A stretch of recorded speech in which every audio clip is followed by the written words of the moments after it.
Irratiko estudioetan dugu Uma Ulaizia, egunon. Kaixo, egunon. Borroka ezberdinak piztu dituzu Euskal Herrian azken urteetan, indarkeria matxistaren aurkako protokoloak, espazio seguruak sortzeko aleginak, zaintza sistema publiko eta komunitario baten aldeko greba feminista orokorra, tokian tokiko problematikei aurre egiteko dinamikak, nolako talkak topatzen dituzue parean hauek plazaratu ostean? Talkak egia da gero eta handiagoak direla, ez?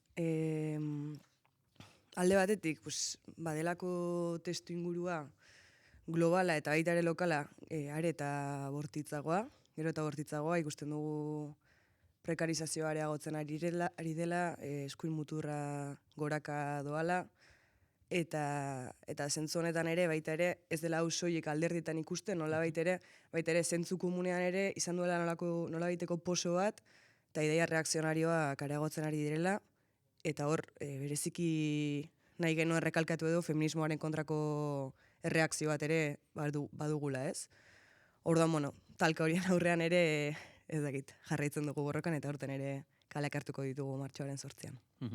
Horre, talka horren bueltan ere, gizonei ardurak hartzeko deia luzatu duzue. Halako deiak egiten direnean, jaso duzu erantzunikan edo erreakziorik egon beharko luke? Gizonekin gertatzen ari dena da, eta uste dut aurrez ere egon zaretela hitz egiten, ez?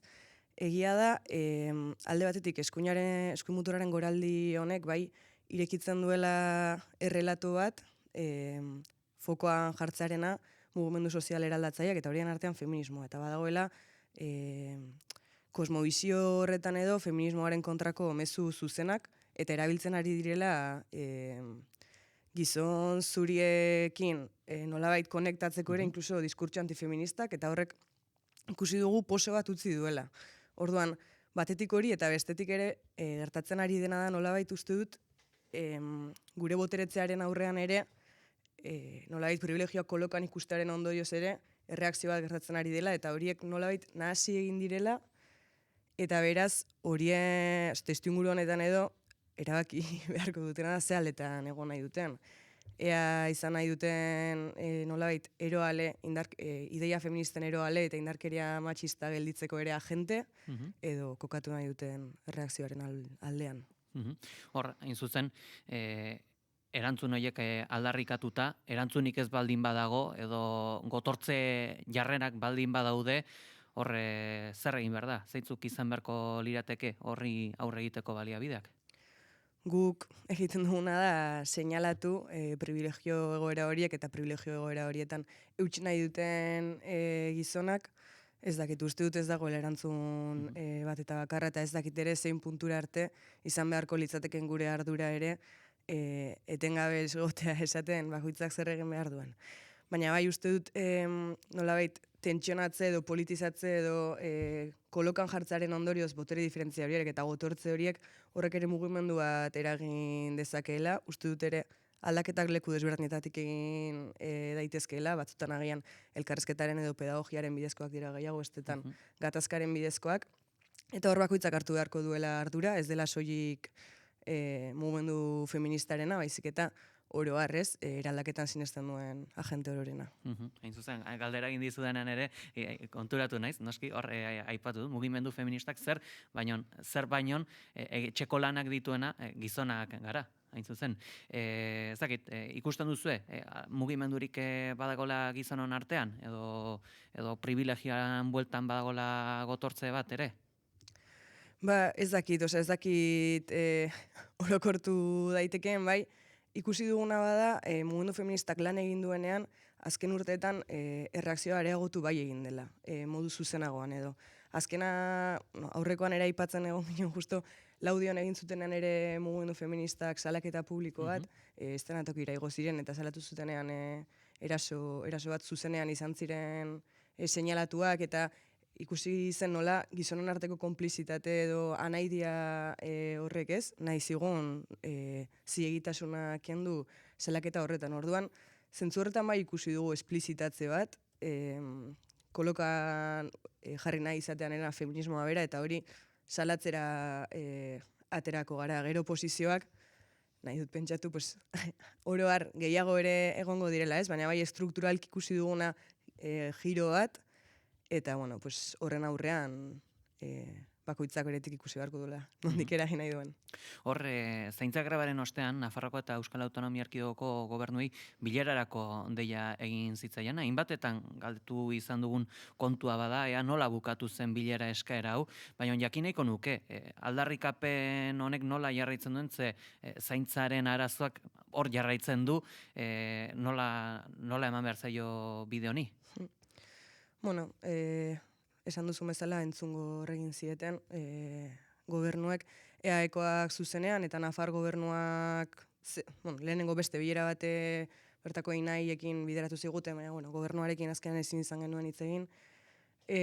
Ikusten duguna da entzungo egin zutela eta lehenengo greba feminista orokor bat antolatu ondoren, hainbeste mugimendu sozio-sindikal mugitu ondoren, badela ez, auzi sozial bat pilpilean dagoena eta urgentziaz erantzun behar zaiona, ez dagoela erantzunik, orduan gu jarraituko duguna da interpelazioekin, egitura hauek betikotzen dituzten patronalarekin, instituzioekin eta gizonekin ere.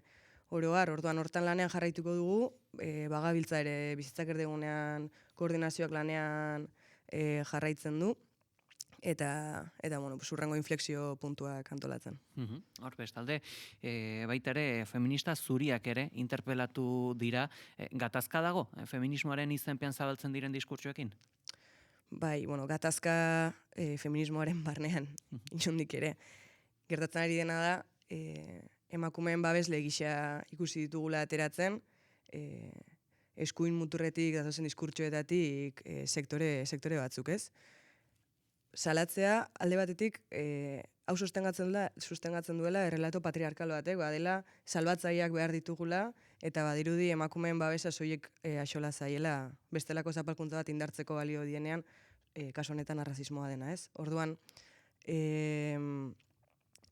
modu argian, feministon ardura bada, modu argian posizionatzea diskurtso hauen kontra, eta feminismotik ere ardurak hartzea, ulertzea ere feminismoa ez dela soilik feminismo zuria eta aliantzak egiteko ideia horretan berrestea, eta noski arrazakeria salatzea. Mugimendu feministak ere berriki gaitzetsi du, Euskal Herriko mugimendu feminista izena erabiltzea beste koordinazio espazio bat sortzeko zer gertatu da? Bueno, hasteko uste dut badagoela ere diskurtso interesatu bat gertatu dena honekin, zabaldu dena komunikabide batzuetan mugimendu feminista zatituta dagoela. Eta mugimendu feminista ez dago zatituta, eta uste dut badela garrantzitsua tentuz eta arduraz erabiltzea mugimendu feministaren txapel hori, badelako mugimendu bat oso anitza dena, eta oso anitza izanagatik ere kontsentsu batzuk dituguna, kontsentsu horrek ez dira nola nahi lortutakoak, badira jardunaldietan eta eztabaida lortutakoak, eta horiek eraman gaituzte marra gorri batzuk jartzera, ez? Eta marra gorri horiek dira kasu honetan trans pertsonak sujetu direla, mugimendu feministaren barnean, eta sexu lana dela.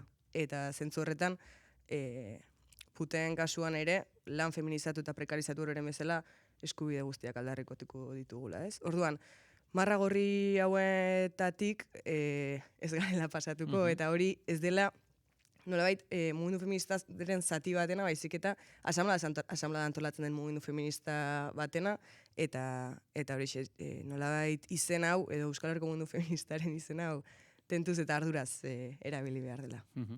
Igande honetarako mobilizazioak deitu dira Euskal Herriko hiriburuetan, aurten zeintzuk izango dira, plazara eramango diren aldarrikapen nagusiak? Beti egiten diogu, nolabait, beti lurreratzen dugu testuinguru konkretuan, ez? Eta urtengoan jada aritu gara, baina bagaude oldarraldi batean, izan eskuin muturragatik, izan baita ere testuinguru imperialista batean gaudelako, non gorputzen eta lurralden gaineko kontrola areagotzen ari diren, izpide izango ditugu imperialismoa, eskuin muturra, prekarizazioa, noski violentzia matxista ere, aurten ere erelketa bat gertatu delako sarri gurenen. Orduan, hori guztiak ekarriko ditugu, eta noski antolatzera egingo dugu martxoaren 8an bertan ere, bai egunean bertan kaleak erditzagun, baina baita ere martxoa badelako ere, egun seinalatu gehiago ere badituen hilabetea. Martxoaren 21 daukagu arrazakeriaren kontrako eguna, 30 etxeko eta zaintza langileena, 31 trans ikusgarritasunarena. Beraz, bueno, horiekin, guztiekin irtengo gara. Martxoaren 17 ere, grebarako deialdirekin bat egin duzu, ezta? Hori da, ahaztu zait. Martxoaren 17 noski bai. Feminismotik ere ekingo diogu, greba orokorrari. Uste dut ere, greba feminista orokorretik gatozen honetan, nolabait aldarriak ere ekarri ditugula, eta antolaketa moduak, eta izan azkenean nolabait gutxieneko soldata minimo horretan ere, azpitik daudenak lan feminizatuta arrazializatuak dira, zaintza lan deitzen diegun horiek, eta bagatozela ez, beste lanketa sozializazio batetik ere mugimendu feministako kideok, eta horrek ere egonkortu gaituela sujetu gisa, greba orokor honi ere kiteko, beraz, biketea feministak ere, feministetan ere ekingo diogu, eta, bueno, pues, nolabait gure aletxo ere hortik jarriz. Adi izango bera datorrenari, Uma Olaizia Euskal Herriko mugimendu feministako kidea, mila esker, goiz honetan gurean izategatik. Eskerrik asko zuei.